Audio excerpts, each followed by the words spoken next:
How about this? This should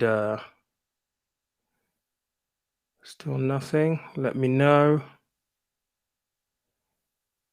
That should be okay. Yes. Okay, now you got me. Awesome. All right. Okay. So customary Sunday evening. So I thought jump on really quickly, uh answer some questions very slightly. Forgive the angles and I bought an arm for the screen. So I work off a 50-inch curved screen because obviously I do a lot of video editing. So I bought a new arm. Little did I realize that by buying a new arm to mount this screen, it was going to take up a lot of space. So it's messed up my camera angle slightly. So I'm going to have to decide whether I keep the arm or send it back, or whether I just find some way to work around the angles. But you're just going to have to bear with me for this evening with this angle. All right, guys. So I'm sure there will be questions. You can ask me anything you like. Spend a bit of time together here.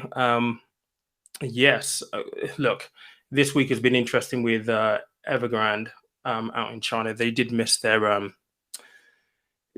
loan repayment, but that was to be expected given all the noises that are coming out.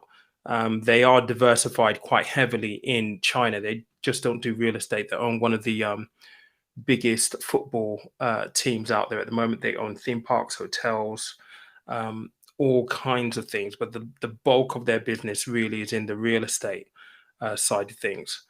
I don't think there should be that much of a contagion or kind of impact from a global point of view. It shouldn't be anything like the Lehman Brothers back in 2007, 2008, purely because investment houses have naturally been very cautious of China as an investment opportunity, purely because of the data coming out isn't always that reliable a lot of the time, and they like to do things their own way. So a lot of investment houses are very, very aware of that, and they pick their investments very carefully when looking at China specifically. So I don't think there will be any huge contagions, but stranger things have happened. So we'd have to wait and see whether that is something that is correct or turns out to be incorrect moving forward. So it will be interesting to see. We'll have to see what happens, basically. So, right, let's get into these questions. Bear me 1 second. Let me just bring this down here. Bring this down here as well. That's better. All right, okay.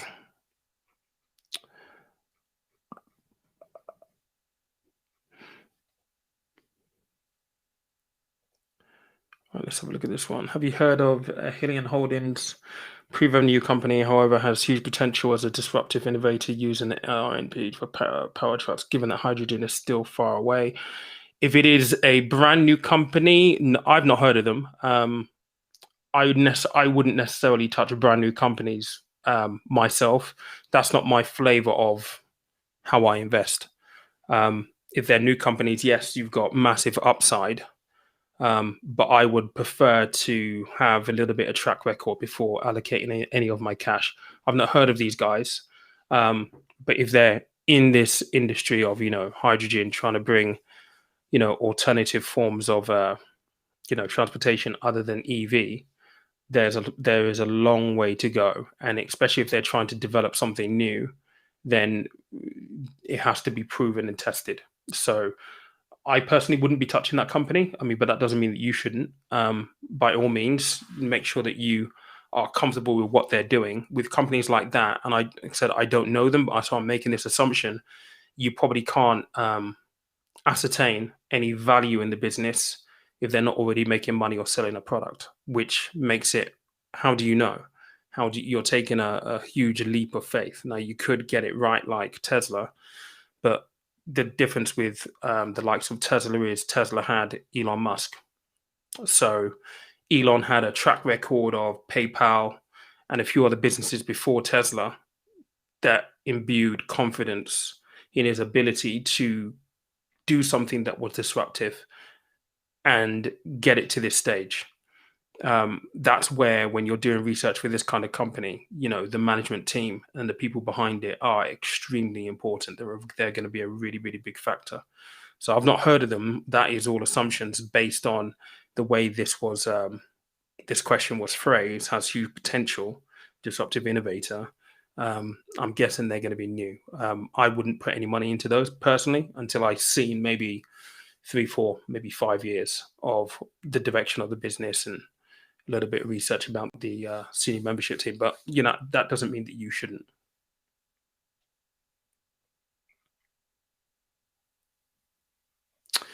I'm well. Thank you so much for asking, Mel.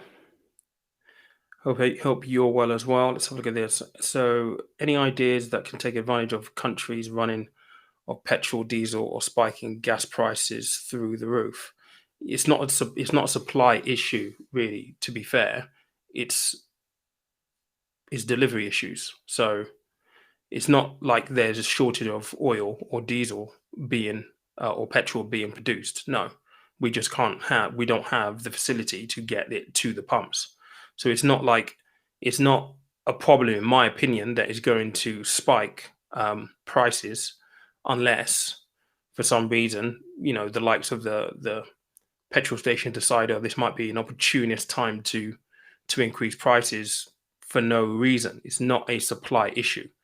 It is just delivery more than anything else. So, I mean, these kind of situations. Look, if you were short trading or you are doing short term trades on this, then yeah, I'm sure that there'll be companies out there. I don't short trade or anything like that, or look at this kind of circumstance specifically to make a lot of money because I invest more long term. But it's not like OPEC or countries in the world have said, or the oil producing countries in the world have said, we're just going to half the supply of petrol all of a sudden. So this is simply just there are no ways of getting the oil to the pumps. So yeah.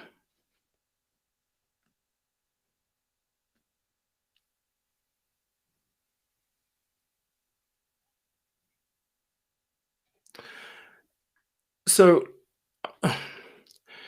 an investment trust is an investment vehicle. Basically, they operate slightly differently because of the way they're set up. So they are a trust essentially. So it's like an investment wrapper that will have trustees, and the trustees are held responsible for how the investment is actually run.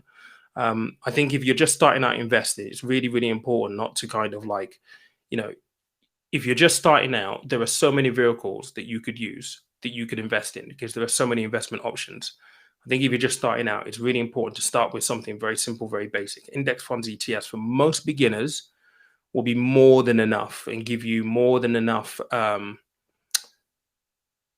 access to the market than other things. I mean, I never speak about things like EISs, VCTs, offshore bonds, those kind of things, because if you're just starting out, you probably won't need a VCT or EIS. You probably won't need an offshore bond.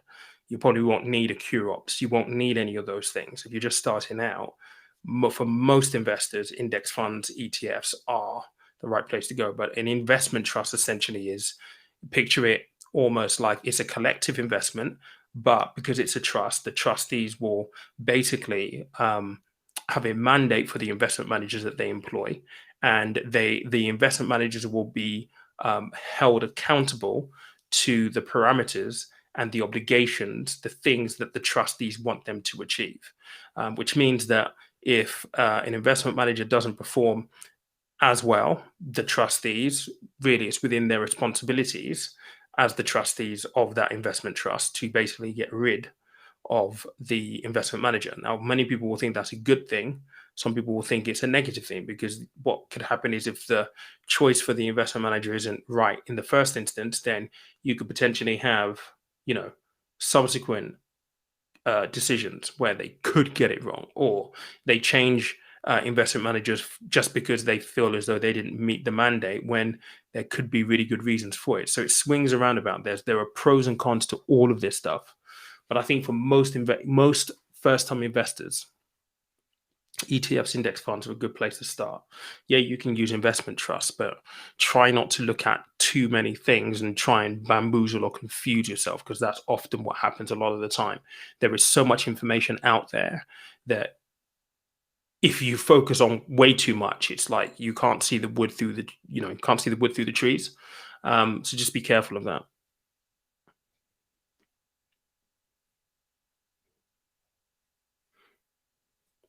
Do you get why everyone is getting so scared about this event, even if it doesn't affect us that much on the global scale? What event are you referring to? You mean the Everard? I'm just gonna see if you was there a previous comment. If you're talking about the Evergrande event, people shouldn't get scared. Don't get scared. I mean, look, if you're investing for like 1 or 2 years and you have your own personal money invested in that one company, then yeah, you should be scared, absolutely. But if you're not, why would you be scared? There's no reason to panic. If you're investing for the long term, I said this last week, if you're investing for the long term, nothing has changed. This is a blip.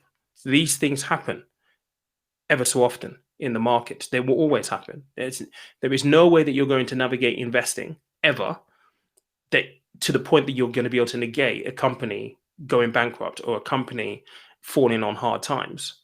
That's just the way of the world. There's no reason to be scared about Evergrande or whatever's going on there from an investment point of view. No reason whatsoever. If you've invested in index funds, ETFs, then trust that the companies that are running your ETF and your index fund have done the right thing. A lot of them are extremely well researched. They'll do research that retail investors will never, ever, ever be able to do. I said this last week. They have floors and floors of people looking at the equity markets individually, the property market individually, the bond market individually, commodities individually. And these aren't just teams of like 10 people. These are floors and floors of like 50 to 100 people, all being paid extremely well. These investment houses know what they're doing. And they would have seen this kind of stuff coming way beforehand. The good ones would have done. I was reading this week, I can't remember the name of the investment house now. They got rid of their entire book on Evergrande last year because how this typically works is if you look at a company like BlackRock, or you look at a company like Vanguard, or any of these big investment houses, they just don't go and give a company 200 million quid or 500 million quid or a billion quid to invest in their company without seeing the books, sitting down with the CEO, the MD, the chief financial officer, without understanding the plans for the business moving forward, the strategic plans, the marketing plans, where they feel they're going to be able to develop and grow, where their profitability is going to come from. A lot of these companies will also take seats on the board of those companies. These are the things as retail investors you will never be able to do. There is no way ever you're going to be able to sit down with Elon Musk. Ever. You're not going to be able to do that. These big investment houses do. They will. They will sit down with Elon. They will sit down with his team. They'll want to know exactly what's going on with the company, where the challenges for the business are, what they're doing about getting around those challenges. That's what they do. They will take, and because they've invested a large chunk of money in there, you've got to remember they're going to be a big shareholder on your behalf. So there is no reason to be scared or panic. It may not affect us here, especially if it doesn't affect us here. No reason to panic at all. And especially if you're investing for the long term, it is a blip in the road. This will happen. It has happened a number of times in history. It will happen again in 5, 10 years time, even maybe even 2 years time. Another company is going to be in trouble. Another company might just disappear. That's just the way things go. This is where if you are, investing with reputable companies, they'll do the work. That's what you're paying them for. That's why they charge you fees, because they are doing the work on your behalf. If you are investing individually and you have your own money invested in, Evergrande, then unfortunately, this will be a hard lesson to some people if you are in that kind of situation where you do have your money in that company specifically, that the share price has gone down quite significantly. And unfortunately, the Chinese government they are not in any way, shape, or form indicating that they're going to bail them out. In no way indicating they're going to bail them out. I mean, you've got 1.5 million, Chinese people who have put down deposits for houses that are now not going to get built if this company goes bust. This is going to hurt China. But the US market, the UK market, the global market, yeah, it might have a little bit of an impact. Is it going to have the same level of impact from 2007, 2008? I don't think so, no, because the investment industry has always been quite skeptical of the data coming out of China, and they've invested accordingly.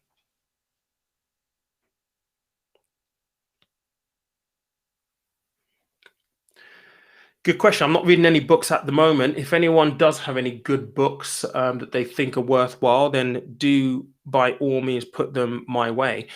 Someone asked me this in the comments the other day. How do I keep up with, up to date with stuff that's going on, and what books do I read? I typically don't read investment books. I've got a lot of contacts in the industry, so I will still speak to my friends who are investment managers. I will still speak to my friends who are in the investment world, looking at investments on a day-to-day basis, and we'll have a conversation here and there. And I get my information pretty much from them in conjunction with what's going on in the financial news as well. So there aren't specifically books or anything that I'm reading, but I do keep up to market with market information by just tapping into my contacts and also making sure that, I am staying abreast with the financial news at any given time.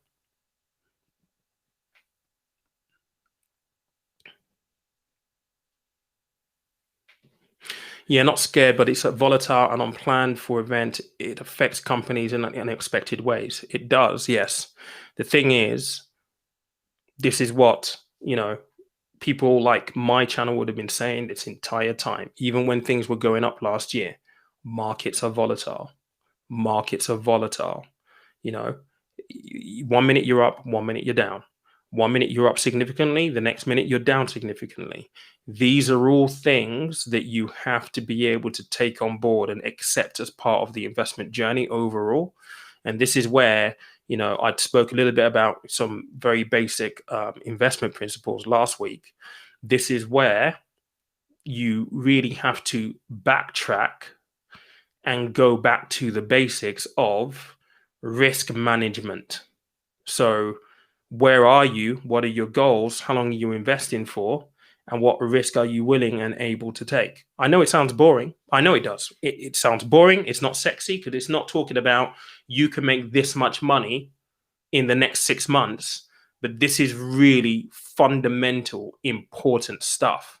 If you started out on the right foot, having planned for this properly, in terms of, being clear on what the goals were to start off with, then attached to your goals, or had your investment strategy dictated to by your goals, with the consideration of, right, let's be realistic here in terms of the risk that I'm willing and able to take, then this would make no difference whatsoever, because we know that the markets will go up and down. It's very, very rare that the markets continually go up. If you look at the markets over the last 14, 15 years, year on year, they've gone up, yes. But on a day-to-day basis, they are going to be volatile. So this is where we go back to the very, very basics of investing and start talking about how we mitigate risk. It's not about how much money you can make. It's protecting the downside of how much could potentially be lost if you don't take the right steps, and putting the foundation in place to ensure that you're able to ride out the volatility, ride out the waves as much as you possibly can. So, this is part and parcel of the journey. This is the bit that is unpalatable, that's unsavory, that people generally tend to struggle with. And it really challenges your mindset, the psychology of being an investor. It challenges that head on, because we all have this fight or flight kind of like reaction, because we want to protect ourselves from further losses. That's just natural. That's human nature. But I talk about this in my course. It's all about the investor's psychology, the mindset that you have to have going into this, and how you actually check yourself by making sure that when things like this do happen, you don't panic, or you just are able to accept it as part and parcel of the journey. Now, you do that by having certain things in place that I've spoken about so many times here on this channel. making sure that you have a really good handle on your budget, money in, money out. Many people think, well, those two things aren't related, but actually they are very, very closely related. If you invest in money that you can't afford to lose and it's not disposable income, well, guess what? You need that money, which means that you shouldn't be investing that money in the first place. And then we start talking about things like emergency funds, because if the markets are down and you needed cash, the last thing you want to be able to do, or you want to be doing, is drawing on the money that's in the markets, potentially having to, pull it out whilst the markets are down. So volatility is all part of the journey. It's all part of the journey, and I think that conversation needs to be had more on YouTube and across social media as a whole. Edna, how you doing? How you doing? Right, okay, let's have a look at this.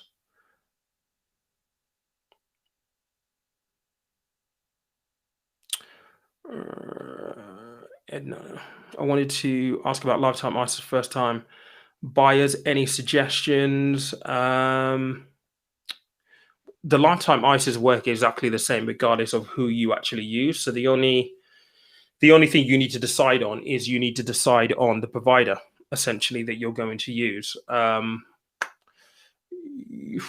Who has a lifetime ISA now? There's only a handful of them that I can remember actually have one. I think Nutmeg have one. I think Moneybox have one as well. I think Nutmeg and Moneybox are the two that spring to mind immediately. You have lifetime ISAs. But yeah, I mean, lifetime ISAs, they work exactly the same regardless of who you basically use. There are no special nuances or anything like that with the actual account, aside from the fact that you've got your cash lifetime ISA and your stocks and shares lifetime ISA. So obviously, if stocks and shares lifetime ISA is invested in the market, a cash is just a cash lifetime ISA. So you'd get very little in terms of the actual reward, interest rate, I should say, versus the stocks and shares. But then you have the investment risk attached to the stocks and shares ISA as well.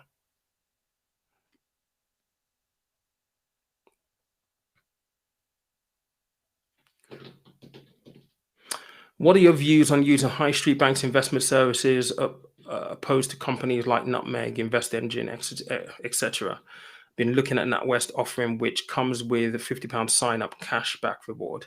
My honest opinion, I wouldn't even touch them with a barge pole. And I can say that because I've worked for NatWest. Their offering will be limited, to say the least. And you're going to be paying over the odds for it. And these banks are no longer equipped for the advice game. They're just not. They came out of that back in 2007, 2008. There are a number of them who are trying to get back into it, but it's just not the same. It really, really isn't. The advice that you're going to get from them and the range of things that is going to be available to you will be far, far, far, far inferior than the likes of Nutmeg, Invest Engine, all that kind of stuff. And you do have to think about service as well.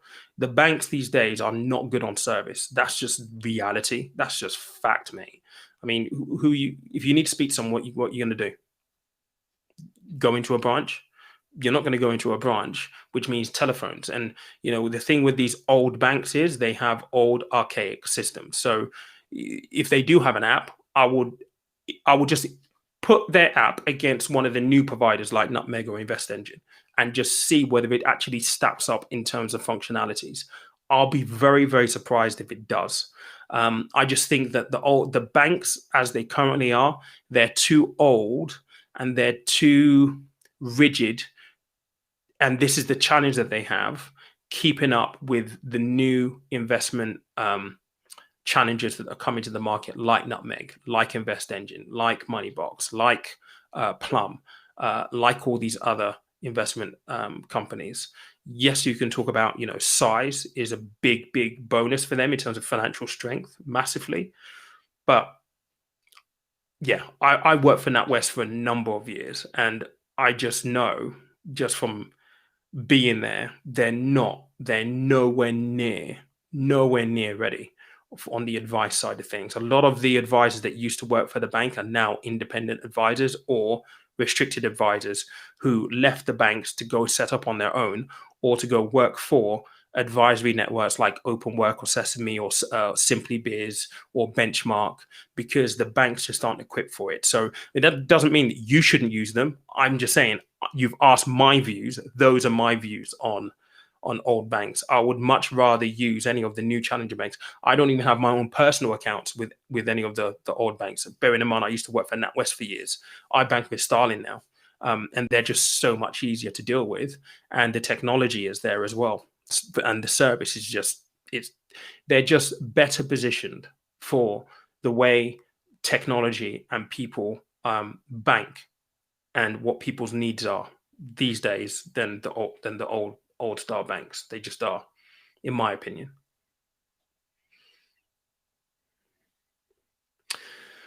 Matt, 18 and self-employed with goals of saving for a dream home and early retirement. Nice. I like the beginning of this already. I have an ISA, but I'm wondering if you think it would be wise to prioritize a lifetime ISA up to 4K as I save for my first home. Yes, absolutely, mate. Like, if your goal is to buy your dream home, it's free money at the end of the day. Get 4K into a lifetime ISA every single year. If you use it for buying a property, then at least for every £4,000 that you put in, you're going to get £1,000 free from the government. It's a no-brainer, mate. So, absolutely, think about prioritizing your lifetime ISA. If you're able to put in your 4K, you're maxing it out, then anything over and above, you either then go into your other ISA realms to use the additional 16K that you have. But mate, you're spot on there. The fact that you're thinking about this now at 18 is brilliant.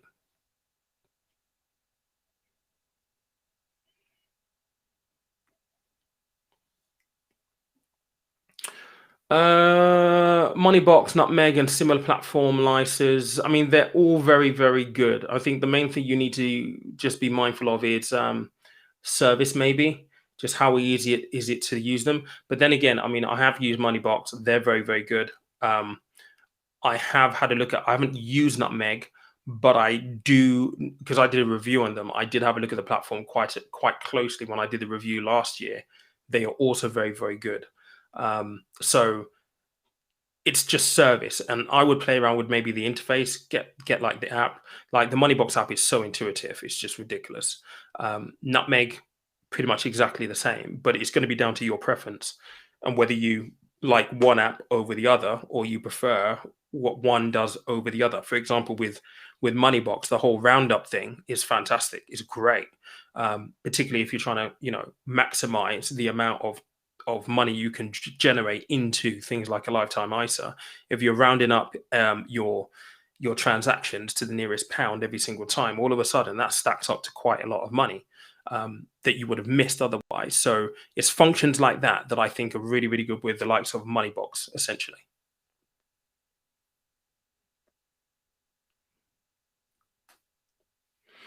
Hi Pete, can you give an idea of ideas of cost an IFA would charge to set up a retirement plan and an actively managed fund for say 500K? Appreciate different for each individual. Ballpark, if possible, please. Yes. So depending on who you see, a lot of them will have like tiers. So if you invest in a relatively small amount, some of them may go for 5% upfront. So 5% of the amount that you invest in. So for 500K, and they wouldn't do this on 500K, by the way, because that's just way too much, basically. But if you invest in something, I don't know, like $5,000, they might charge you 5%. On 500K, I would imagine they'll probably charge 1% upfront, and then you will have ongoing fees on a yearly basis. That can range anywhere between 0.5% and 1%. Some of them will be happy to negotiate, but I think it will be very, very rare for you to get one that will go less than 0.5%. Very, very rare. So immediately, just think of, if you're doing 1% of 500,000 or 500K, that's 5,000 up front for them to do the research, do the fact find, set up the investments for you, which is, by the way, a lot of work. Because a lot of people are like, oh my God, that's 5K. It is 5K, but trust me, the work that goes into the fact find, the research, the packaging according to your needs, that 5K will be very, very well worth it once they package it all together according to what your needs and requirements are. And then on a yearly basis, on 500 grand, if they're charging you, say, 0.5%, then you're looking at 2,500 a year for the ongoing management. Now, that is where a lot of people will argue and say, well, is any advisor worth £2,500 per year just to look after your investment? Well, if it is actively managed, then yes. And I have to say as well that sometimes if it's actively managed, you may have other costs included into that entire package as well. Because, for example, if they're doing a truly actively managed fund, then the provider that they place it with will also have fees as well. So that's just ballpark, really, to be fair. But yeah, I mean, you can negotiate with a lot of these people, a lot of these financial advisors. And for 500K, if you don't know what you're doing, it is definitely worthwhile sitting down with an IFA, because you don't want to try and do it yourself and get it wrong. You just don't want to have that kind of hassle. You want to elicit the services of a professional. I mean, look, even if you just sit down with one and let them do a whole fact find on you and present an idea of how they might actually invest it, they don't charge you until you say, yes, I would like you to execute the plan for me. That is at that point that they basically charge you. So there's nothing wrong with you taking the meeting, and maybe I would say take a meeting with 2 or 3 of them. Go and see 2 or 3 different financial advisors, independent financial advisors, see what each of them say. And another really important component of working with a financial advisor is you have to make sure that you get a financial advisor who gets you, and one that you think you're going to get on with, or you're going to get on with. There is nothing worse than having a financial advisor who's a bit of a bellend. And trust me, in my time, I have met clients who absolutely hate their financial advisor, like just detest the person, but they stay because actually he's making me money. I think that's great. But in an ideal world, you really do want to deal with a financial advisor that you actually like and you actually get on with, because when the markets crash and the markets are a bit volatile, you want to be able to have an open, frank conversation with somebody without having the underlying feeling that he's a bit of a shyster. So that relationship is really, really important. But yeah, go and see maybe 2 or 3. If you want a little bit of a nudge in the right direction as well, just ping me a message on Instagram. I know some very, very, very, very good ones as well.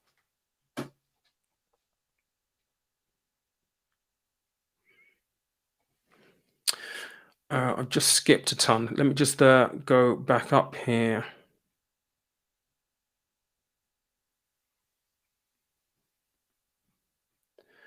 Where was I? Oh, here we go. There we go. This is a good question. Do you think the ISA allowance will increase? I don't think that. I don't know, mate. I don't know. I mean, look, the ISA allowance is pretty generous as it is, and it's crept up over the last 20 to 30 years from very, very little to being 20K now. I guess if the next round of elections they wanted to win people over, then yeah, that will be a nice little carrot for them to dangle. But the thing with the ISA allowance is this: it is great. Don't get me wrong; it really, really is. It's a great investment kind of like thing for people to have, so you can invest, save without having to pay tax. With everything that we just been through, we know that they printed a shed load of money, right? I was reading some statistics last week, and this is not a UK statistic. This is a US statistic. So if you think about what quantitative easing or money printing is, right, is basically the central bank of a country printing money, like legally, because they're allowed to do that as a central bank, right? Now, just get this and just try to contextualize what I'm about to say. Think about all of the money that is in circulation in the United States. Think about how much money that is. That's in the trillions, right? In the trillions. When you take that into context, 40%, 40%, 40% of all of the US dollar in circulation in the United States was printed over the last 12 to 18 months. Just let that sink in for a minute. 40%, almost half of all of the money in circulation in America today was printed in the last 12 to 18 months. It is absolutely insane. I don't even know what that number looks like for the UK. But what we do know is, and if you've listened to the conversations with Gary Stevenson, he talks a lot about how and where the money went when all of this cash was printed and distributed by way of furlough and all of these schemes, right, that came out. It's one of the reasons why the billionaires had their wealth increased by, what was it, 100 and something odd billion in the last literally 12 to 18 months of COVID. So ISA allowances are fine. But when you think about that, if you think about that as a context, we printed all this money. It has to be paid back. What did they do? They've increased national insurance contributions, right? Across the board, which is going to hit pretty much anyone who's employed and everyone who basically works, right? They cannot afford really to give people more to save and negate tax in that way. They have to generate more in tax receipts. So do I think it will increase? I don't think it will increase anytime in the near future, unless there is some need that they have to make that kind of pledge from a political point of view. I just don't see it happening personally. I could be wrong though. What do you think of the HL Wealth shortlist of recommended index funds? Is it worthy list or sponsored list? I think it's a pretty good list. The only thing that I would say about that is, you know, they had a shed load of money in Neil Woodford, and they got that majorly wrong, majorly wrong. But they weren't the only ones, to be fair. And what happened with Neil Woodward was unfortunate, because it was one of those situations that it's hard to kind of, you can't foretell, you can't foresee that. I mean, when I was in Canary Wharf, I knew a good number of investment houses that were just throwing money at this guy. And this guy at that point was able to say, listen, if you want me to like even think about taking you in under my fund, you need to commit $500 million. And people were just throwing money at him. And, you know, unfortunately, he had a really good reputation back then. His style was very contrarian. So basically, contrarian basically means that if everybody's invested in one thing, he'll find the opposite side of that equation and invest in that in the hopes that it pays off. Closest example I can give here is, you know, EV and hydrogen. As a contrarian, he would have been like, you know what, I'm not going to invest in EV. I think hydrogen might be the next best thing to do. And he'll do research. He'll pick a few companies and he'll invest. And in the early days, he was very successful at that. Really successful of that. But H&L had a shed load of money in with Neil Woodford. I don't know whether they saw the signs early and disinvested, but I do know that they got a little bit of slack for the amount of money that they had with him. But like I said, you can't foretell these kind of things. It is a good list, but that's the thing that pops to mind when I think about that list personally.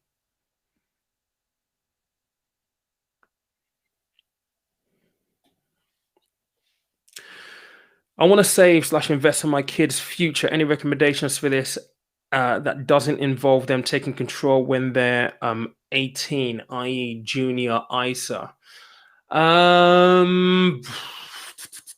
What can you do for kids now? You could do junior pensions for kids. They won't be able to access that until way later. But it is a good starting point for them. Unfortunately, most of the vehicles that are out there right now, I mean, what you could do is you could invest and you could put it in trust for them. That could be another way that you would be able to do it. But you would need to have kind of like a very structured kind of like plan in terms of what that might actually look like for them as well. And you need to obviously get some advice on what kind of trust you want to kind of like select. I would probably put out there straight away, kind of like a discretionary trust. Because with a discretionary trust, at least you can change your mind and change the parameters of that trust specifically. Is what wealthy people typically do. They'll wrap money up in a trust for their kids, and they will have certain rules applied to it. I had a client once, very very wealthy family.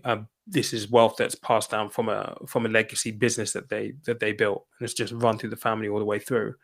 And they had criterias on the trust that, you know, if you graduate, if you get a job earning X amount, then you're going to get this as a cash, as a bonus almost. So I think one of them was like, if you got, like, you know, if you get a job where you're earning 50K a year, I'm also going to give you 50K a year in income to supplement you. So there was an incentive for the kids, but that's at a very very high level wealthy type thing. But at the very very beginning of things, you know, yeah, you can have a look at junior pensions. I actually do have a video on this potentially coming up in a few weeks time as well. Well, I'll outline a few of these options for you, but junior ISA is the most popular one purely because you have the ability for, you know, grandparents, parents, anyone can contribute into it, and the allowance is pretty generous at 9,000 a year, and it's tax free. So if you want the tax free element, the junior ISA really is the best way. If you go into any other investments that you might try and wrap in a trust, you've got to consider the whole tax situation, even though they might be minors, but there are rules around how it can be taxed, if for children with parents investing on their behalf.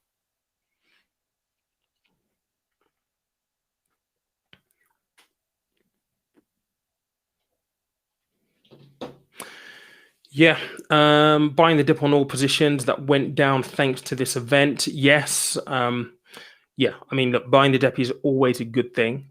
Just make sure that the reasons why I mean, in terms of the companies that you're selecting, make sure that the investment reasons still stack up. So it's worthwhile just revisiting. You know, if you are invested in individual stocks, revisiting and making sure that none of the reasons why you bought that individual company hasn't changed. Because if it has, then you might want to rethink it. But yeah, buying the dip, absolutely. This is the opportunity. If things are going down in value, you can basically shop at discounts effectively.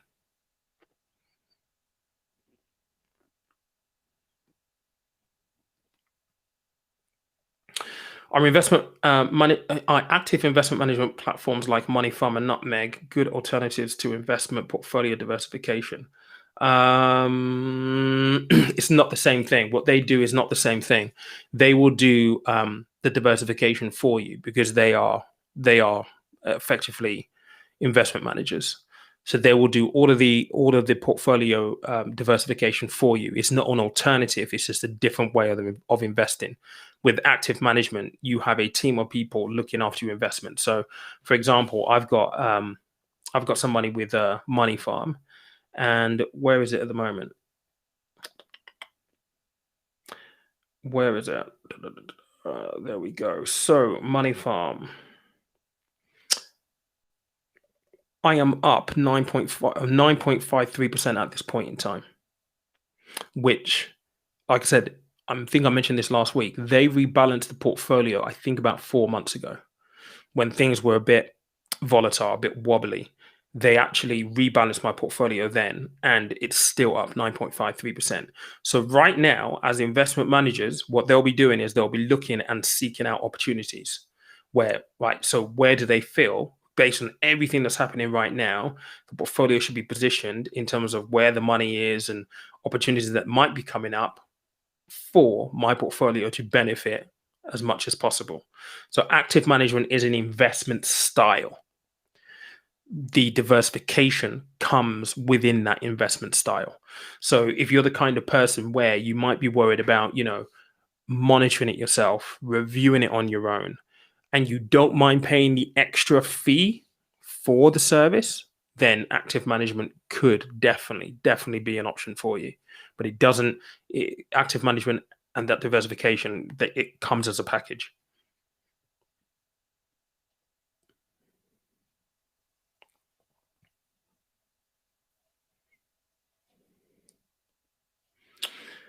I heard that a big secret about active investors that most of them invest into passively run funds.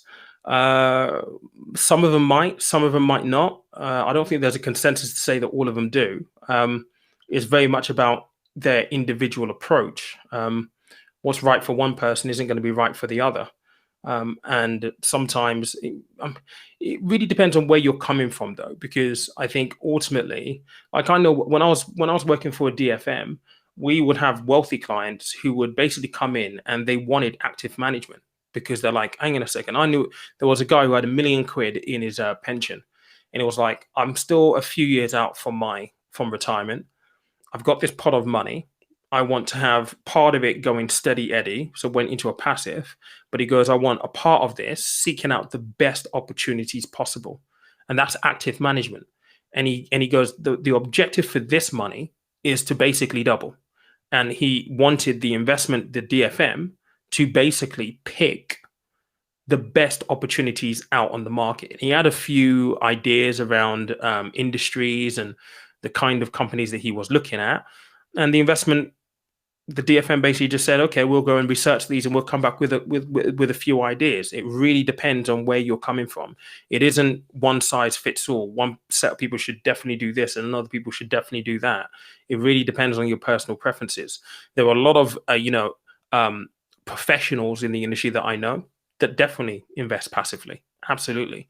There's a good number of them that I also know that actually would prefer to have a little bit of active management. I've got both. I've got passive and active management in some of my portfolios because I feel as though sometimes where I don't have the time to do all the research and I actually frankly just don't want to do it because I'm busy doing other things. Like I'm busy working, trying to build a business. I don't have time, necessarily to be looking at the markets 24/7 a day. And, these people that would be looking at this stuff on an active basis for me are way smarter than I am. They have way more access than I will ever have. So it doesn't really matter what I know and my understanding of the markets are. That's completely irrelevant in comparison to them. It's like me trying to compare my IQ with someone like Stephen Hawking. Like no chance. It's daylight, universes apart. The same thing applies here. So it's not horses for courses. It really depends on what your preference is and what your investment style, what your strategy is, and that should be dictated by what your goals are and the timeline that you have in question. If you're relatively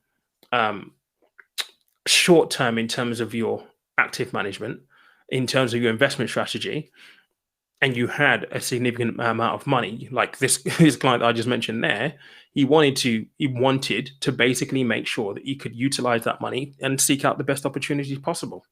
There's nothing wrong with that. That's his goal. That's his journey. That's what he wanted.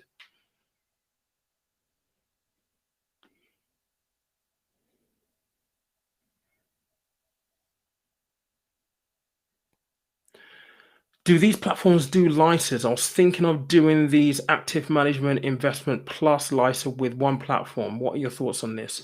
I don't know, Edna. You'd have to double check. I don't know whether, I can't remember if Money Farm have a lifetime ISA or not. They definitely have stocks and shares ISAs, but I'm just looking at the app right now. I don't think they've got a lifetime ISA. Um, I'm pretty sure Nutmeg do. And I'm pretty sure within Nutmeg, you do have an active management option because I think they've got like 5 or 6 investment uh, strategies or funds that you can buy into. And I know that one of them definitely is fully active. I think it's the JP Morgan one. So you'd have to double check with them. But yeah, you can use one provider. There's nothing wrong with that at all.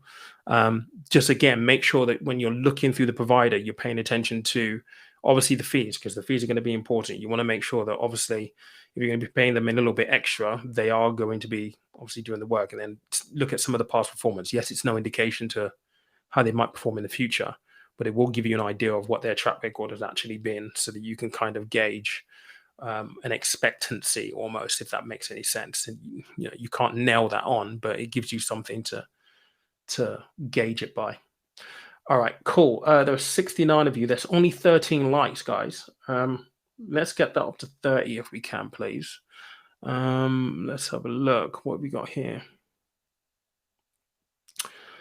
I saw Sasha Jansen's community post. I think he was taking digs at you for exposing this fear mongering. What a guy. You know what? I don't care. And I don't really pay attention to a lot. And actually, you know what? Let me just say this actually, because last Sunday, somebody asked me what I thought of Damien Talks. And I answered the question and I said, listen, at the end of the day, if you're investing long term, none of this stuff that you're hearing on YouTube about market crash, will the market crash, will it not crash, is irrelevant. Completely and utterly irrelevant. Okay. Now, whoever asked me that question, and you know who you are, and I know who you are as well, went and said to Damien, you need to go and watch what Pete just said about you. What bad did I say about Damien? And luckily, Damien actually messaged me. I woke up to a message on Monday morning, and he was saying, thank you for actually answering the question respectfully and professionally. And I think ultimately, this is the game of YouTube, right? Thumbnails are a visual representation of what the context of a video or the topic of a video should be. YouTube is extremely hard work. And in order for us to get eyeballs on our videos, yes, the thumbnail needs to be catchy. Now, Damien said in the message to me that he wasn't actually, saying that the market was going to crash. His philosophy is very much the same as mine, that, if you're investing for the long term, none of this stuff matters. It's literally just noise. But he goes, maybe I need to work on the thumbnails a little bit so that people don't feel as though I'm saying that the market's going to crash or trying to induce panic or trying to induce fear. And I think that's the important thing here. And I think ultimately, I don't compare my YouTube channel with other people's YouTube channels. I don't necessarily measure my success on YouTube based on how many views or how many subscribers or anything like that I get. If I'm completely honest, sometimes when you look at the work that we do for YouTube, yes, it's frustrating sometimes when you do a video and it's like, it didn't quite hit the mark. For example, CFDs, right, this week, one of my worst performing videos, but there's a lot of information in there. There's a ton of information in there. I spent time putting together a free PDF for people to download for free. There's a lot of effort that goes into YouTube. Live Q&As like this, I spend, an hour and a half with people answering these questions. I don't get paid for this. This doesn't earn me any money whatsoever, right? But the point is, my success isn't necessarily measured by views or subscriber count necessarily. My success and how I measure my success is the quality of the interactions that I get, first and foremost. Number two, the people that I'm able to touch. So people like Edna, for example, who's had a one-on-one session with me, and we worked on her goals and we worked on things to help her move herself forward. That's how I measure success on my channel. So when someone is either taking a dig on YouTube, I don't care. I really don't give a shit. I really, really don't care. If someone, however, is kind of asking my opinion about something and I give a very generic answer or give my honest answer around how I feel about it, then they try to go and tell this person that I badmouthed them.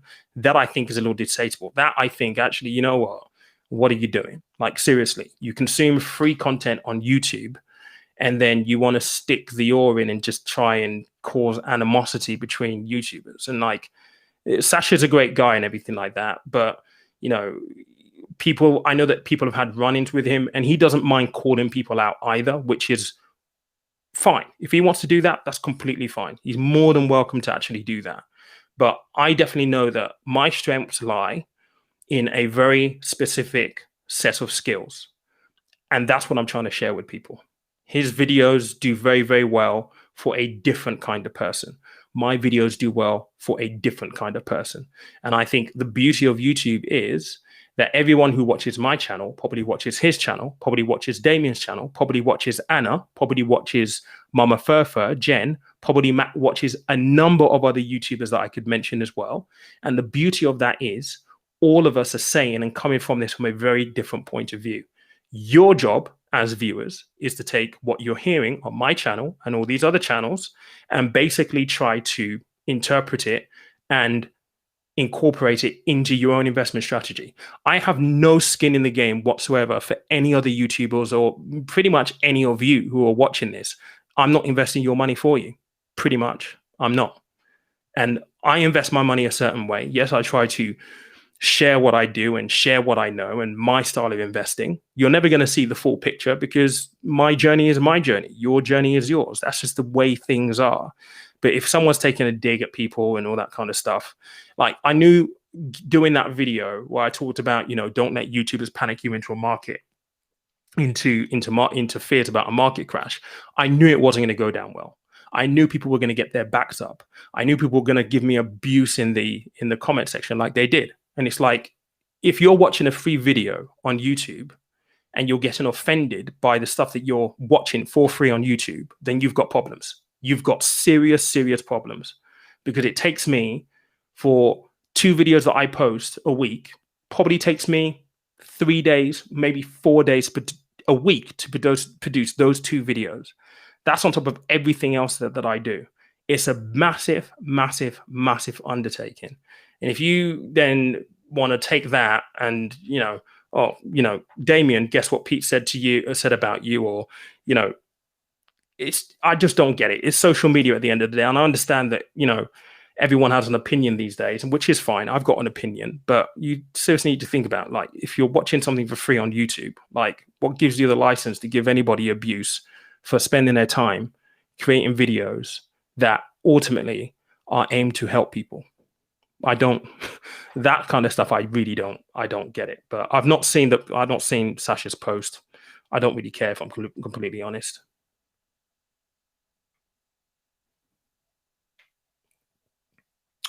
Would you recommend monthly payments into the S&P 500 as a long-term investment? Yes. I mean, pound cost averaging, dollar cost averaging is a great thing over the long term. Yeah, if you've got a lump sum, though, there are data points to say that lump sums will perform better in the long term. So just bear that in mind. But yeah, if you can only do a monthly investment into it, then by all means, a monthly investment will still work. The important thing is that you're able to get money into the markets. Participation is the most important thing. So Taryn, yeah, definitely. Asif, how you doing, man? Good evening, Pete. Rewind to sell, for example, an index fund. Do you predetermine a take profit figure? That should be dictated by your investment term. So with me, because I'm investing for the long term, my index funds not necessarily no, because I'm investing for, the next 15, 20 odd years. So I want my amount of money to grow to the biggest it could possibly be. If I was investing for, a 3-year or a 5-year period being the minimum, right, then maybe I might take stock at year 3 or year 2 and be like, okay, do I need to maybe take a little bit off the table if I'm way ahead of the game? So many people will say that if you're 50%, 100% up, you should definitely be looking at taking some money off the table, because many people will say it's irresponsible if you don't. So 50% plus, maybe start looking at it. But it depends on your investment term and what your goals are. If you're investing for the longest term possible, accumulation is the name of the game. You don't want to take profits. What are you going to do with it? It needs to be in the market working. So yeah.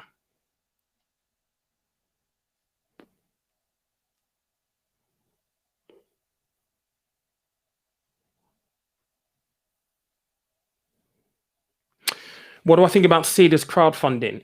Seeders is very, very good. I will just make sure that you really understand how it actually works, in terms of, if you see a company raising money, they want to invest, and make sure you understand the terms that you're going into. Because a lot of crowdfunding, it's not like you can invest it in. It's not like investing in the stock market where you can just cash in your investment and get your money back. No, it's tied in for a period of time, and a lot of the times within the terms and conditions as well, there may be criteria to say, unless we IPO, unless we sell the business, you don't get any of your capital back. So it is good. A lot of the offerings that they have in there are very, very good. But just remember to find out exactly what the terms are. Make sure you understand them. And if you are looking at things where they're offering like a really, really attractive return, just remember, the higher the return offer, the bigger the risk you're taking. So you have to make sure that you're comfortable with those two things and you're able to level that out. What's your thoughts on investing in small caps, either through passive or active funds? Small caps are good. I mean, the thing is with small caps is it will be very, very volatile, susceptible to market moves. So you need to be okay with the level of risk that you're taking. If you're going to be looking at investing in small caps exclusively, then that's very, very high risk. Be willing to basically just see your money go up and down dramatically and make sure you've got the stomach for it. And that's regardless of whether you're going active or passive. If you're going active, then the selection criteria may be a little bit more stringent than just putting it into a basket of investments like you would do with a passive. There will be a lot more research and thought around how it's actually packaged in an active fund, with the remit for the managers to swap out if, for example, certain limits or barriers are breached. So the active side may offer you a bit more protection than passive and maybe a little bit more of an outcome, but that's hard to say for sure. But yeah, small cap will always be relatively high risk, certainly more than mid cap and certainly more than large cap. But there's no reason why you can't or you shouldn't, as long as you understand the risk element to it.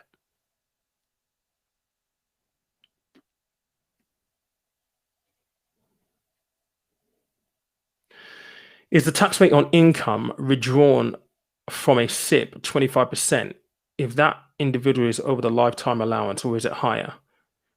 So, Piers, can you just elaborate on this? So, are you asking about the tax rate for pensions over the lifetime allowance, or are you asking for the income tax rate? I'll answer both based on my understanding at the moment. So the lifetime allowance for a pension is £1 million. So that's the maximum you can have. Anything over £1 million is basically taxed. I think it's at 40% at the moment. So 40%? I think it's 40. It's either 40 or 55. It's one of the two. It's really, really high. So anything over £1 million, you're going to get taxed for. The income rate. So you've retired and you're taking an income from your pension. That depends on where you sit within the tax brackets. So if you're taking over 50k from your pension because your pension is large enough to be able to do that, then you're going to be in that tax bracket, that 40% tax bracket. If that's what you're asking, that's what the answer is. But the lifetime allowance, the amount over the lifetime allowance, it is taxed quite heavily, and it's more than 25%. It's either 40 or 55. It might be 40. I can't remember exactly.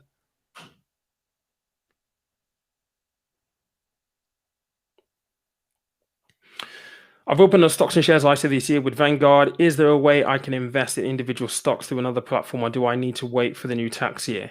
You can invest in, with Vanguard, they've got index funds. If you want to invest in individual stocks in an ISA, you're going to have issues with the whole contribution rules, essentially, because you can't contribute into more than one cash stocks and shares ISA in any one tax year. So you either have to wait for the new tax year, or you have to select the individual stocks provider as your main home.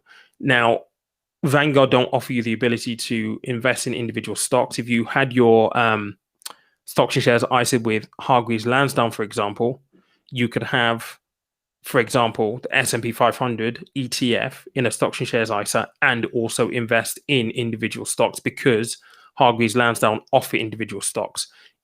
Vanguard don't. So it might be worthwhile you having a look at Hargreaves Lansdown and seeing if you can move your ISA from Vanguard to them, if you can get the same fund that you invested in Vanguard, because they will also allow you to invest in individual stocks as well. So maybe just a thought.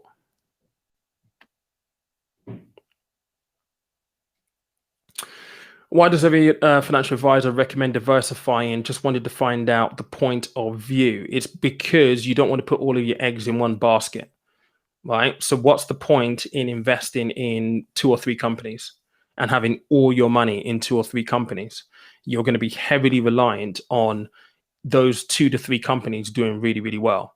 If you're invested in, say, 100 companies well, you've got 100 chances to be successful. That's the whole point.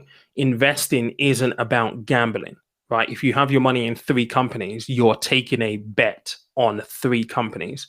That's not what investing is. Investing is about taking a calculated risk.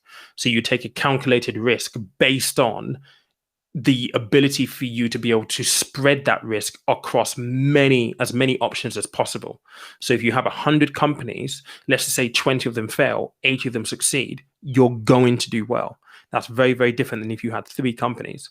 If you had 3 companies, 2 of them fell, 1 of them did really, really well. Yeah, you might be okay, but what gives you the greater propensity for success, the 3 versus the 3 companies or the 100?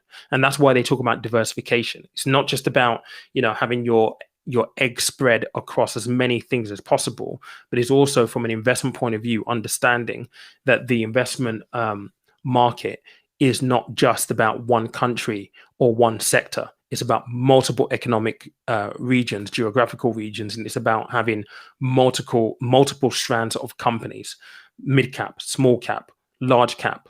It's trying to make sure that you've got your money in the best places across all of those altogether. So it gives you the greater propensity for success.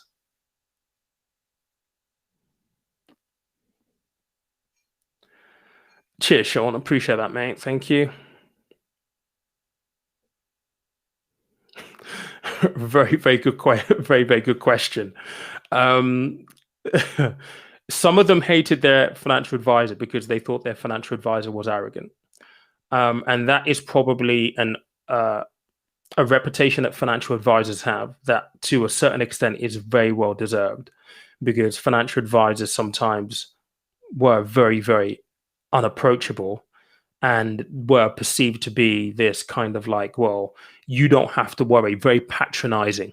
Like, you don't have to worry about how it works. I'm going to go off and do it for you, and I'm going to charge you all this money to do it on your behalf.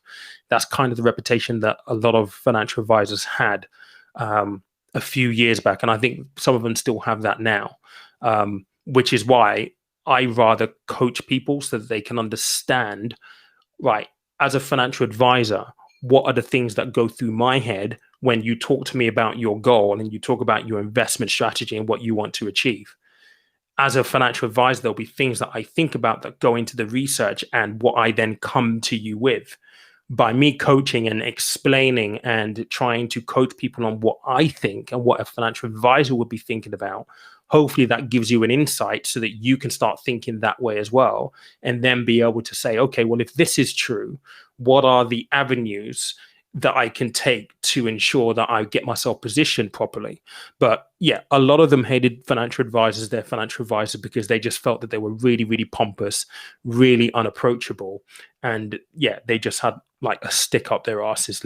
I've heard that a number of times. So yeah.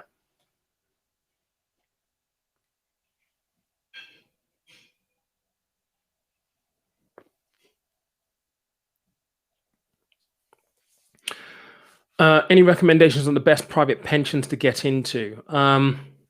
Well, this one is going to be about your provider selection, really, to be honest. Mate, there are so many providers out there that do really, really, really good work. Mate, there are so many. I mean, even if you look at the likes of the Vanguard SIP, very, very low cost, really, really good.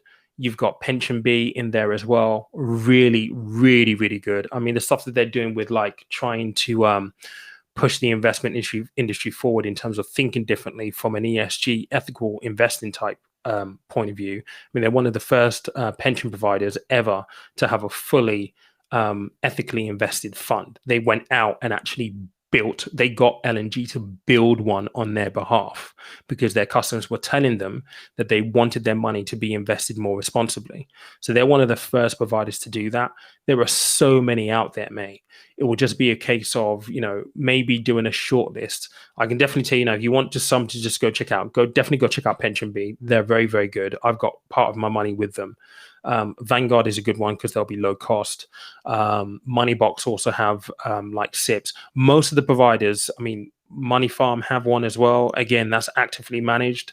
So it really depends on what kind of thing you like, whether you want it to be low cost, whether you don't. I mean, SIPs sometimes can be very, very expensive because you get a bit more flexibility with SIPs in terms of being able to put commercial property and other assets into them.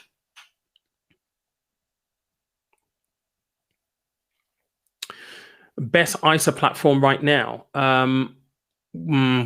For what though? Cash ISA or stocks and shares ISA? On the cash front, there isn't really a lot going on in the cash. I think the person with the best cash ISA offering at this point in time, I think might be Moneybox. They did have one at 0.75%. I think it's a little bit lower than that, but it's very, very high right now. Is one of the highest, even though they have reduced it. I think it might be 0.5% or something like that. In terms of stocks and shares, most of the offerings are exactly the same. I mean, it's splitting hairs in terms of service. It will just be about what you're invested in and what access you have in terms of the fund choices that you might have. So that's hard to answer because all of them are very, very similar.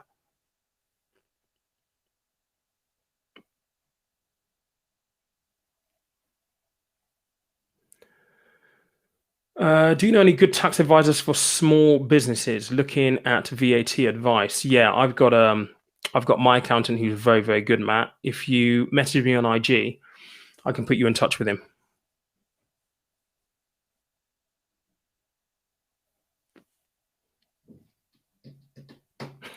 Yeah, cheers, Simon. Yeah, I couldn't believe it when I read it myself. I was like, really? Like, it's unreal.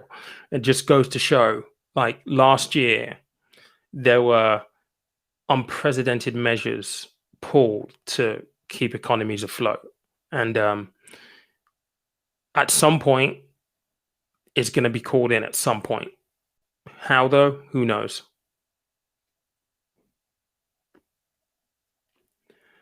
So this repeat myself. I wouldn't see my original question in the list. I couldn't see what was your original question?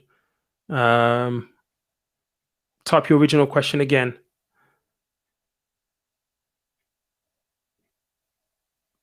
Hi Pete, how do I calculate if I should move a private pension from Virgin to Pensionbee as a self-employed person, or is it a gamble that I take? No, it shouldn't be a gamble. What you want to do is you want to basically first and foremost get a valuation of what your Virgin pension is, what the values are at this point in time.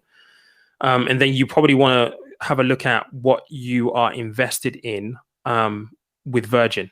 So what are the fund options? What are you invested in? What's the performance? How much are you paying over at Virgin?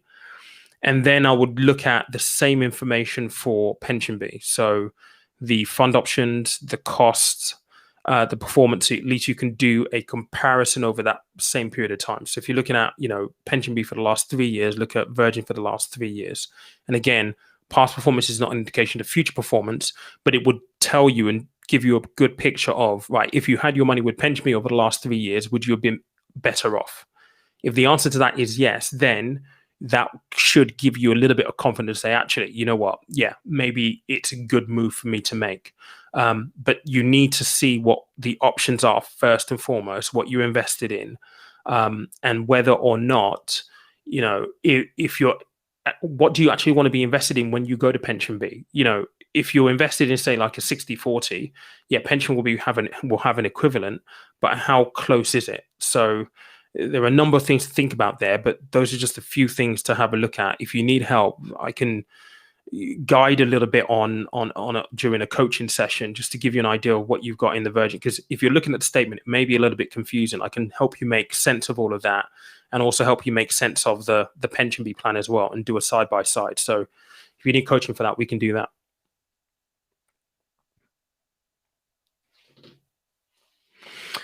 Hi, now I have £900. I'm saving £100 every month. I started in January. When December comes, I'll have 1,200. Wow, dude. You know what? I really, really like that, because that's discipline and that's consistency. And many people will say, oh, it's not that much money, but actually it is. It really, really is. And everything's relative. And that, just the fact that you've been able to do £100 a month every single month, that you've not, gone off track, is commendable in its own. That's the foundations of really, really, really good financial habits. And I say this all the time, that It's not so much the amount that you save every month, is the habit of doing so. Because when you get into your position where you're able to save 500 quid a month, £1,000 a month, then all of a sudden those numbers get bigger. But you're never going to get to that amount if you don't actually have the habit and cultivate that habit on a regular basis. So, mate, great effort on there. I will use it for a family gift for my family. There you go. That is being proactive with your finances. A lot of the time people are proactive, so they'll let Christmas roll around and then they'll start thinking about it, and then they'll start using things like Klarna, and they'll be using credit cards and overdrafts and all that kind of stuff. Whereas if you think about it in advance and try and prepare for it in advance, potentially you save yourself the use of credit that might actually end up costing you a little bit more money in interest in the long run. So proactivity and being proactive about this kind of stuff is really, really important. I know it's difficult sometimes. Not everybody's in the space to be able to do what I've just described there. I get that, but it's definitely an ideal to kind of aim for in the financial landscape of your own financial planning, to be like, okay, I need to get to a position at some point where I can be proactive about, okay, my car insurance costs me 500 quid a year. All right, I need to try and make sure I can save for that every single month, so that I don't have to pay that extra for paying it on a monthly basis. All these little things add up.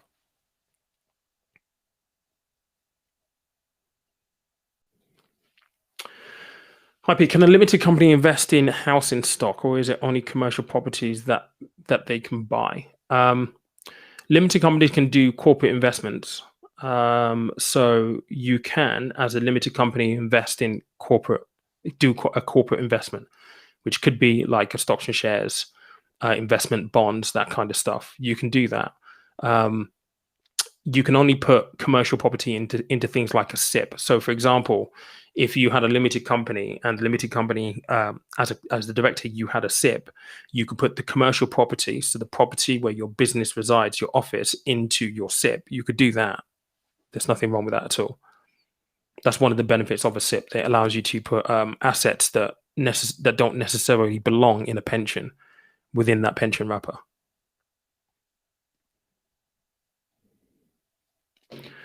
Do you know the best banks / financial firms to get a loan for investing in the stock market? And yes, it's the same annoying guy from the previous session. Mate, listen, if you cannot afford to invest your own money into the stock market, do not take a loan. You don't want to hear that, I know, but it's the truth. You are going to have to pay back the loan at an interest rate. What you're basically doing is you're going to be looking at taking a debt that's going to cost you X amount of money, speculating on a market that may not give you the return that you want in order to pay back that loan. It makes no sense whatsoever. Like, do not take out a loan. Obviously, you can do whatever you want. I'm not your dad or your financial guru or anything like that, but taking out a loan to invest in the stock market is a big red flag. Do not do it. Invest money you can afford to lose. Taking money out on a loan that you're going to have to repay back every single month in the hope that the stock market is going to return for you is not a good place to start, mate. It just isn't.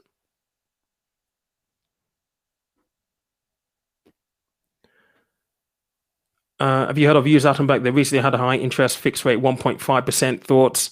I mean, look, those are my thoughts. I just think it's a slippery slope. I mean, look, there's good debt and there's bad debt. If you're taking out that loan to go and buy a property that you actually own, and that's an asset that appreciates in value, that's good debt. You're taking bad debt, throwing it at something that is going to be speculative at best, which may or may not return you well over your said period of time. Particularly if you're going to take this loan out of 5-7 years, like 5 years is your minimum that you should be looking to invest for. Any shorter than that, it makes absolutely no sense whatsoever.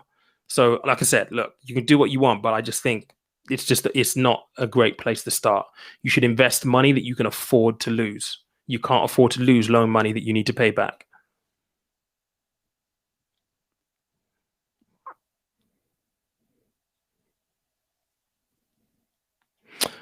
This is good, mate. Let's have a look. Contacted Coinbase through Twitter. They answer. Good. Mate, listen, That's how you get hold of these big companies. Twitter is a public forum, mate. They don't want to be having all of these things about their service or their product or what they do on Twitter where everybody can see it, particularly in your circumstance where they're freezing and your account's on a review, which holds a lot of money. They don't want that out there. They don't want that smoke. So yeah, mate, let us know what happens, mate.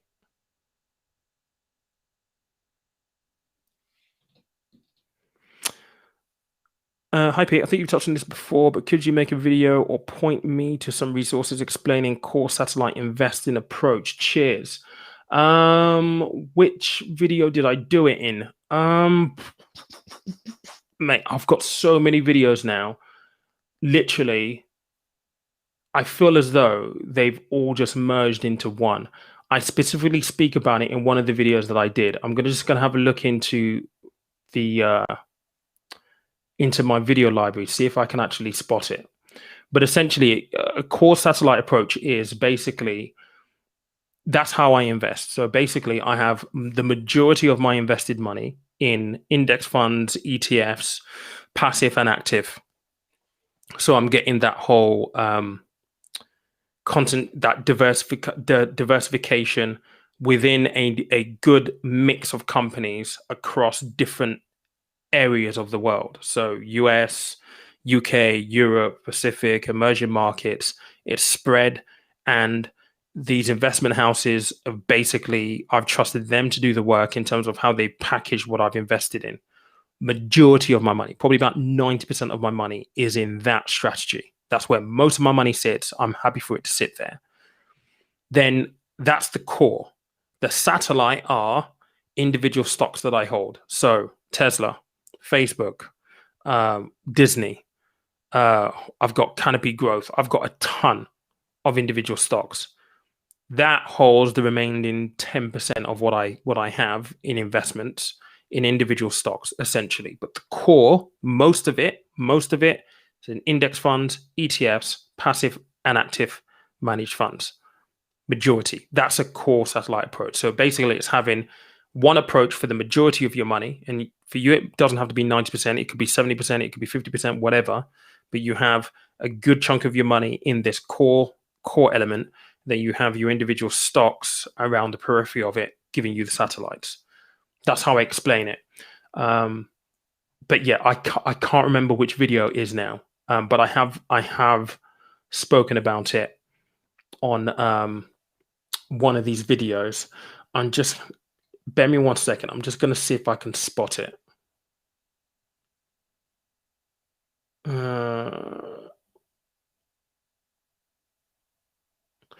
I think I spoke about it in Great UK Stocks, UK Stocks to Invest in 2021. That was back in May 14th.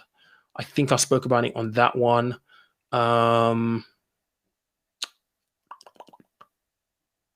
And I think I spoke about it on...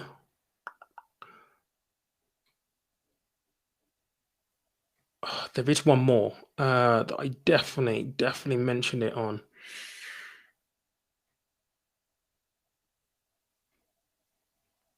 I can't. There are so many that I can't spot them.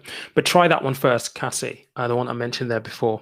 But yeah, that's just the general overview of what it is. But again, make sure you're doing your own research on it as well. Make sure that it's the right thing for you.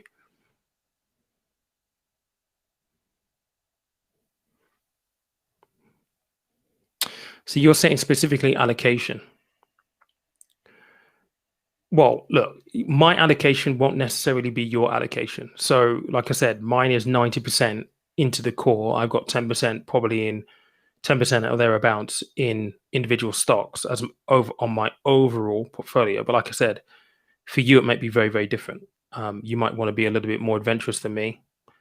So your allocation will have to be your decision. I mentioned this last week, but it's really understanding what your risk profile is. And yeah, I go through a scientific questionnaire that arrives at that with people. But you have to ask yourself, essentially, if you had, for example, 30% of all of your money in individual stocks, What happens if, the market goes 50% down tomorrow? You're going to be bothered with that. If that's going to worry you, then you need to be thinking about what level of risk you're taking with it and whether it is appropriate for you or not. And you have to try and relate that to the length of time that you're investing in. I spoke about this last week. So if you weren't here last week, it might be worthwhile watching back the video from last Sunday. But I spoke about that last week around how investment term and the risk that you're willing and able to take, how that interacts and how it can move depending on where you are on that investment time horizon effectively. This is the kind of stuff I go through with people on coaching. I know that coaching isn't right for everybody. So go and watch that video. But if you are struggling, then maybe coaching would be a good thing to do. But the video on Sunday does go through a lot of information. So try that one first.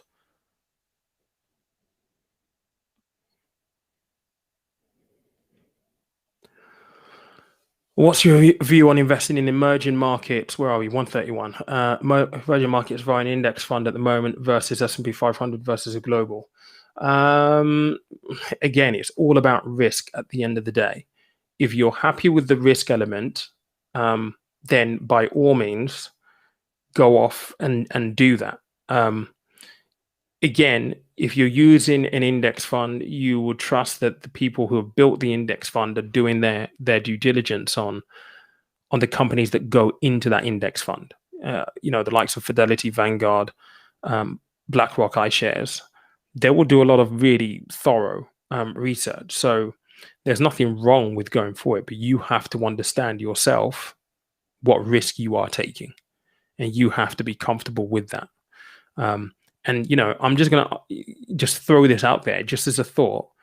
Is everyone now thinking about investing in emerging markets because of the news and buy the dip, or is it generally something that has been on your radar, or has it just come on your radar now because of the news? If it's come on your radar now because of the news, then I would strongly challenge whether you're thinking on the right lines, because your investment portfolio should not just be about emerging markets. You say versus S&P 500 versus global. Well, the first starting point should be global diversification, within which you're going to have emerging markets in there.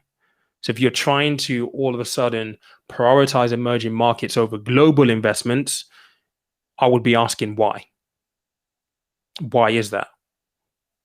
Investing is not a get rich quick scheme. It is long-term, steady Eddie, making the right choices, getting the right diversification, because diversification is really where you're going to make money. It's where you're going to lose money as well. If you get it right, it's great. If you get it wrong, it's bad, or it can be bad. So, global for me is where you start. You start looking at the best markets to be in, and you go from there. But if you're looking at emerging markets purely because it's in the news right now, oh my God, emerging markets are down. Let's see if we can get an opportunity. That's the same place people were at when they started, GME and AMC. Same place, same psychology. Opportunity to make a little bit of money, opportunity to make some money. Yeah, you want to make money, but at the same time, managing risk.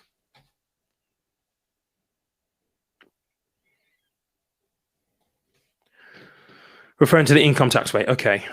Yeah. So like I said, if you are, if your income tax rate on a pension, which is a SIP essentially, is determined by how much you are drawing in income. So you're still going to have your £12,500 personal allowance. Then anything above that, 12,000, I think it's to 49, whatever, is 20%. Then over 50K will be 40%. So the normal tax brackets will come in. But this is the beauty of, if you are in a position where you are retiring from, with a pension, then this is where financial advice really comes in, because you can start to plan how you take your income. So, for example, if you have been using things like your ISAs all the way through, well, there's no point in you taking money from a SIP if you've got a good ISA portfolio, because the money that you would get from your ISA is completely tax-free. So why pay the tax on a SIP or a pension when you could take the money from an ISA tax-free? Then over and above that, you then start thinking about the inheritance tax benefits of a pension over an ISA. So with an ISA, you can get your income tax free. Your ISA sits within your estate. So if you die, you want to pass it on to beneficiaries, you've used that asset that would have been charged at 40% potentially, and you've left your pension, which you would get taxed on for an income point of view, but does not form part of your estate for inheritance tax purposes to pass down to your kids. There are lots of variables here, but the tax rates as they currently apply, income tax rates apply to a pension, to a SIP. So your £12,500 personal allowance, that will sit, and then it's your tax brackets over and above that, depending on how much you're taking from the pension.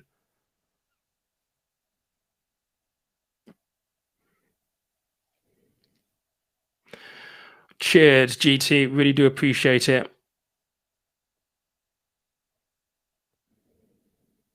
Yes, and if you haven't already, hit the like button. Thank you for reminding. How many people? How many likes have we got on this at the moment? We got 41, 45. There we go. Thanks, guys.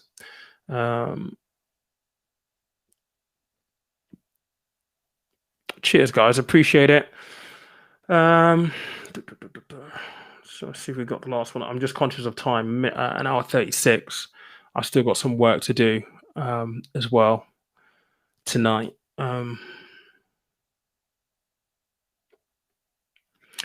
Let me answer this from Edwin. Should I put aside 3 to 6 months' salary in savings, or should I invest it for higher returns? If you haven't got an emergency fund, you should get your emergency fund first. So that could be 3 to 6 months worth of salary. So once you've got that, then start investing.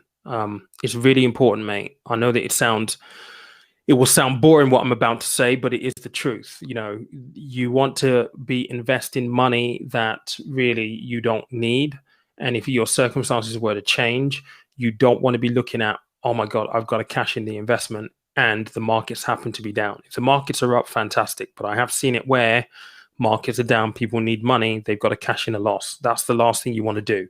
You want to go into the markets knowing that you've got all of the basics taken care of. That means, you know, you've got enough money coming in to cover your bills and some, and you've got an emergency fund so that if you couldn't work for 3 to 6 months, you know that you haven't got to worry about paying rent or paying the mortgage or putting, you know, food on the table. So you want to have 3 to 6 months worth of salary first as an emergency fund. Once you've got that, then start putting money into the stock market and just put in the amount on a monthly basis that you can afford to put in without the pressures of, you know, maybe needing that money in the future. All right. Okay, cool. That's it, guys. I appreciate you being here. Boy. Okay, so that's an hour 38 minutes. If anybody wants to come back and watch this, it obviously will be on here. But really do appreciate you. I know it's a Sunday evening and everything like that. And 61 of you on here as well. So great attendance. Thank you so much. Yeah, there will be a video Tuesday, video on Friday. Podcast will be out tomorrow morning as well. So yeah, I might do one of these midweek if I have time. It really depends. But I've got a lot going on at the moment. Yeah, there's a few plates that I'm spinning right now. So time is very precious. But as always, I appreciate you guys. Have an amazing week, whatever it is that you do. And I will catch you